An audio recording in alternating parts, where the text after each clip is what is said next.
नमस्कार, मैं जितेंद्र शर्मा।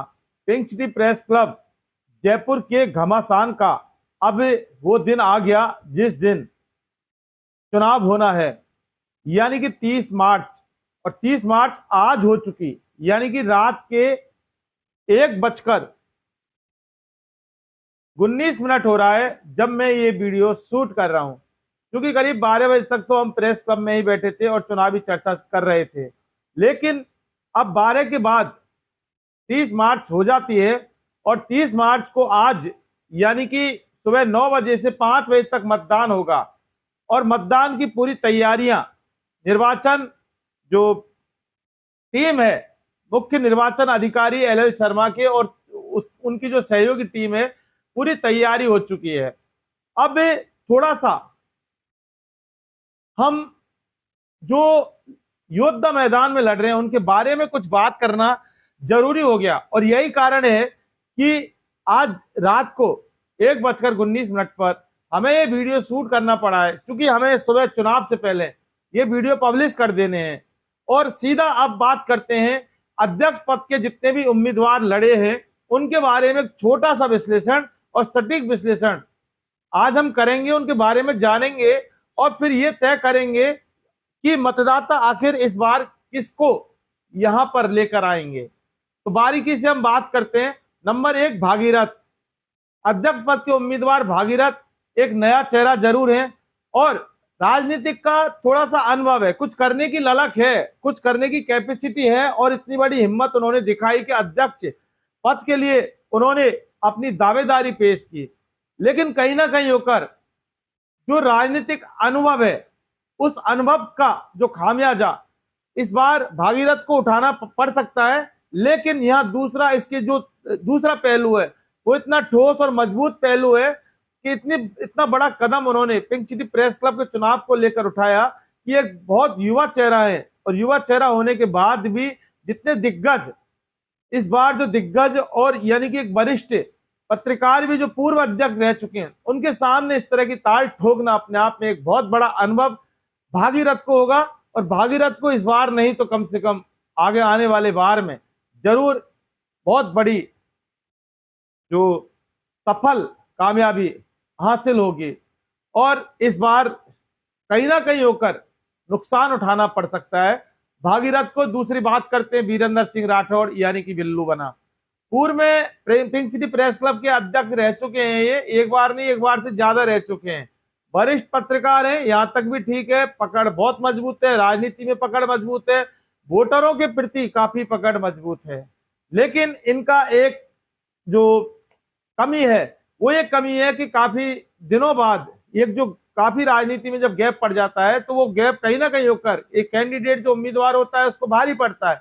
और यही कारण है कि वीरेंद्र सिंह राठौड़ यानी कि बिल्लू बना कि राजनीति में जब अध्यक्ष थे और उसके बाद अब अध्यक्ष पद के ऊपर ये लड़ रहे हैं चुनाव, तो उसमें कहीं ना कहीं होकर समय का जो बहुत बड़ा एक गैप रह गया है। और जो इस गैप को रहने के कारण जितने भी जो नए वोटर्स हैं, वो नए वोटर्स में बिल्लू बना की जो छाप है वो कहीं हद तक कम है।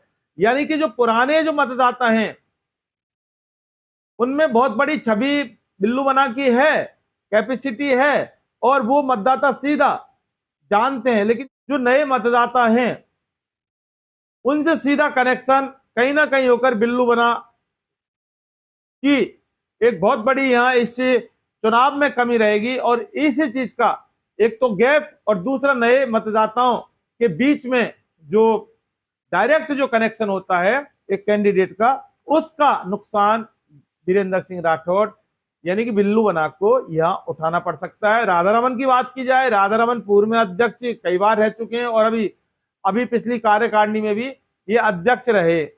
अब सवाल यह कि राधारमन इस बार फिर चुनाव लड़ रहे हैं, तो इस बार जो राधारमन चुनाव लड़ रहे हैं इस चुनाव को एक दूसरे तरीके से देखा जाएगा, क्योंकि एक एंटी इनकम्बेंसी मतदाताओं में इनके प्रति काफी है। चूंकि इनका जो पिछला कार्यकाल है राधारमन का एक बहुत विफल कार्यकाल के रूप में पिंक सिटी प्रेस क्लब के इतिहास में पहली बार इतना विफल कार्यकाल देखा गया है, जिसके लिए मतदाताओं में यानी प्रेस क्लब के जो वोटर्स हैं उनमें काफी नाराजगी देखने को आज भी मिल रही है और पूरी साल मिली। लेकिन कहते हैं ना कि लालसा तो खत्म राधारमन की हुई नहीं, तो इसी लालसा के चलते फिर राधारमन इस बार फिर मैदान में। बोल ठीक है, कोई दिक्कत नहीं है, एंटी इनकम्बेंसी से हमारे क्या फर्क पड़ता है, हम तो नेता हैं, पत्रकारों के नेता हैं, प्रेस क्लब के कई बार अध्यक्ष रह चुके और इस बार भी डंका पीट दिया, यानी कि डंकापति बन गए और हमें चुनाव लड़ना है। अब लालसा जब मोदी जी की खत्म हो तो फिर राधारमन की खत्म हो, और यही कारण है कि राधारमन ने एक बार फिर ताल ठोक दी है। बाकी मतदाता फैसला करेंगे राधारमन का कि एंटी इनकम्बेंसी जो नुकसान पहुंचाएगी या फिर राधारमन की जो लालसा है वो राधारमन को कितना फायदा पहुंचाएगी। ये इस बार आज जो चुनाव होगा और उसके बाद जो काउंटिंग होगी और रिजल्ट आएगा उसके बाद इस चीज का पता लगेगा। रूपेश कुमार टिंकर की बात की जाए, रूपेश कुमार टिंकर एक नया चेहरा तो जरूर है, लेकिन इन्होंने सीधी दावेदारी अध्यक्ष पद के लिए ठोकी। हालांकि पिंक सिटी प्रेस क्लब का चुनाव है, पिंक सिटी प्रेस क्लब का चुनाव किस तरह से लड़ा जाता है, पिंक सिटी प्रेस क्लब का चुनाव क्या है, ये रूपेश टिंकर को भली भांति जान लेना चाहिए था। हालांकि जब इन्होंने दावेदारी ठोकी है उससे पहले पूरा विश्लेषण करना चाहिए था कि पिंक सिटी प्रेस क्लब के चुनाव में अध्यक्ष पद के लिए जो दावा किया जाता है, यानी कि जब दावेदारी की जाती है तो फिर उससे पहले के मापदंड क्या होते हैं, ये एक बहुत बड़ी बात है। हालांकि 571 चलो नायला ग्रुप के ये नेता रहे और 571 के लिए इन्होंने लड़ाई लड़ी काफी, लेकिन हालांकि अब 571 प्लॉट कहाँ हैं और 1167 जो प्लॉट थे वो कहाँ हैं, इस चीज का एक बहुत बड़ा खामियाजा रूपेश टिंकर को यहाँ उठाना पड़ेगा। हालांकि 571 का इनको प्लस मिल सकता है, लेकिन 571 भी प्लॉट नहीं मिले और उसके बाद एक जो नई योजना आई वो भी इनके चक्कर में हाईकोर्ट में जाके पड़ गई, तो इसका एक बहुत बड़ा इनको नुकसान उठाना पड़ सकता है सीधी सीधी भाषा में अगर बात की जाए तो।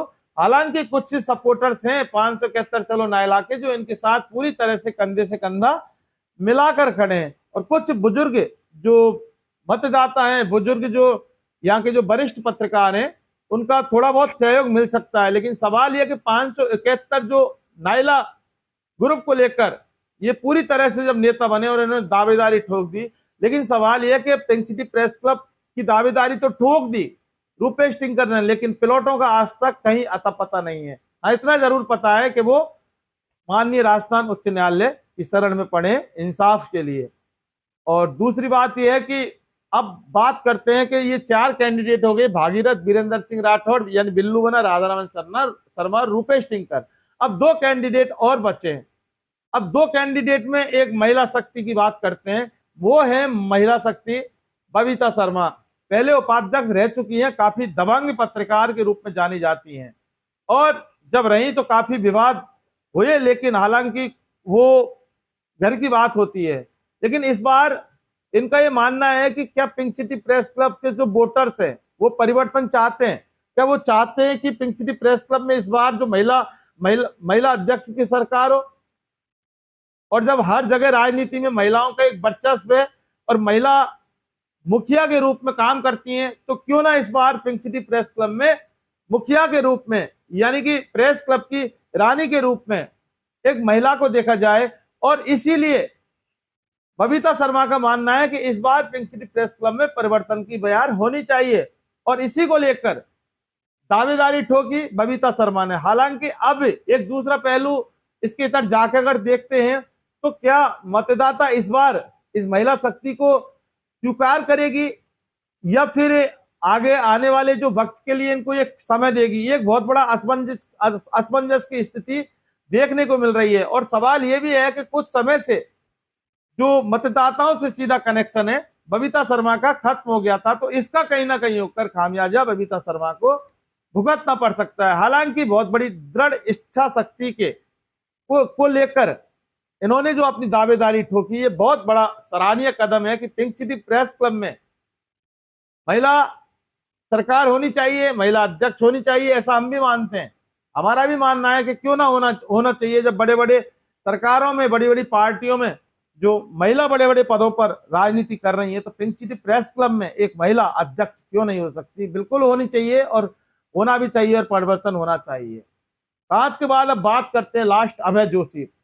अभय जोशी वो पत्रकार हैं जो पहले अध्यक्ष रह चुके हैं और पत्रकार हित के लिए कुछ ना कुछ जरूर करते रहते हैं, चाहे कुछ भी करें, कहीं होकर रहकर करें।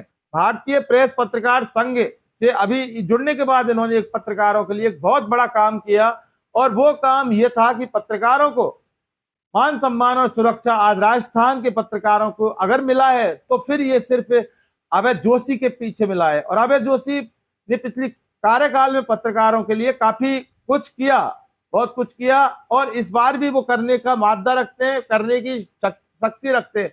उनका कहना है कि इस बार अगर प्रेस क्लब का अध्यक्ष बने तो फिर वाकई नो डाउट पत्रकारों के लिए बहुत कुछ करने की ये लालसा भी रखते हैं और कैपेसिटी भी रखते हैं। और कैपेसिटी किस तरह से रखते हैं ये इन्होंने साबित कर दिया। इस बार प्रेस क्लब के अध्यक्ष नहीं होने के बाद भी इन्होंने दूसरे संगठन से जुड़कर भी एक पूरे पत्रकारों के लिए एक बहुत बड़ा जो काम किया है वो ऐतिहासिक है, इतिहास में याद रखा जाएगा। और कहीं ना कहीं होकर सिर्फ इसी चीज को लेकर पत्रकारों में अभय जोशी के प्रति काफी एक सहानुभूति भी है, और लोग चाहते हैं कि ऐसा नेता होना चाहिए जो पत्रकारों के लिए कुछ ना कुछ करता रहे। तो क्या फिर इस पैरामीटर में पिंक सिटी प्रेस क्लब के अध्यक्ष पद के लिए अभय जोशी सटीक बैठते हैं, या फिर अभय जोशी के अलावा जो 5 नाम है इनमें से कोई और बैठता है? ये चुनाव के बाद रिजल्ट तय करेगा। लेकिन पूरे विश्लेषण से ये बात तो सामने आती है कि आज की तारीख में पत्रकारों के लिए कुछ किया और करने की कैपेसिटी रखते हैं तो वो सिर्फ अभय जोशी। इसके अलावा भाग्य तय मतदाता करेंगे। जो परिस्थिति और जो जानकारी सामने थी उसका एक छोटा सा विश्लेषण हमने हमारे इस वीडियो के माध्यम से दिखाया। दोस्तों, आपको ये हमारा विश्लेषण कैसा लगा ये आप कमेंट सेक्शन में जाकर जरूर बताएं, और आप हमारे वीडियो को ज़्यादा से ज़्यादा शेयर करें, लाइक करें और चैनल को सब्सक्राइब करें, जिससे कि आगे आने वाले हमारे वीडियो के नोटिफिकेशन आपको फिलहाल के लिए बस इतना ही। नमस्कार।